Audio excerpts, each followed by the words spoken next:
घरातली सकाळची सगळी कामं पटापट आटपून घेतली होती, कारण मला की नाही दिवाळीचं फराळ बनवायचं होतं. तसं तर ना मोठं झाल्यापासून मला तर ना हे दिवाळीचं फराळ खायची जास्त इच्छा पण होत नाही, पण सण आहे म्हटल्यावर बनवावं तर लागतंच ना. मग काय, सगळ्यात पहिले घेतल्या ना करंजा बनवायला, आणि इथं ना मी तीळ आणि शेंगदाण्याच्या करंजा बनवणार होते. त्याच्यासाठी ना पीठ मळून घेतलं आणि भिजत ठेवलं. आता पीठ भिजतंय तोपर्यंत तीळ आणि शेंगदाणे भाजून सारण बनवून घेतलं. आता पीठ पण चांगलं भिजून झालं होतं आणि सारण पण तयार होतं. मग काय, पटापट पात्या लाटून घेतल्या आणि सारण भरून करंजा बनवून घेतल्या. मला आठवतंय लहानपणी नाही दिवाळीचं फराळ किती खावं आणि किती नाही असं व्हायचं, आणि त्यातल्या त्यात दिवाळी संपल्यावर तर ना खूपच जास्त खायची इच्छा व्हायची.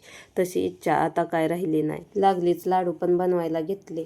आता इथं ना मी थोड्या वेगळ्या पद्धतीने लाडू बनवणार होते. बेसनच्या पिठापासूनच, पण बुंदीचे किंवा शेवचे नाही तर दामट्यापासून. बेसनचे पीठ मळून त्याचे असे दामटे बनवून घेतले आणि हे दामटे तेलात तळून घेतले. थोडे थंड झाले की चुरून मिक्सरला बारीक करून घेतले, आणि ह्या बारीक केलेल्या मिश्रणात वेलची पूड, साखर आणि ड्रायफ्रुट्स टाकून गोल गोल छान असे लाडू वळून घेतले, आणि अशा प्रकारे माझे लाडू बनवून तयार होते. नंतर चकल्या पण बनवून घेतल्या, आणि उभा राहून राहून ना आता माझ्या पायाचे तुकडे पडतात की काय असं वाटायला लागलं होतं. मग काय, सगळा पसारा खाली घेतला आणि तिथंच बिस्तान बांधलं. शेवटी चिवड्यासाठी शेव पण तळून घेतली होती, आणि ह्या तेलाच्या वासाने तर ना अजूनच कसं तरी होत होतं.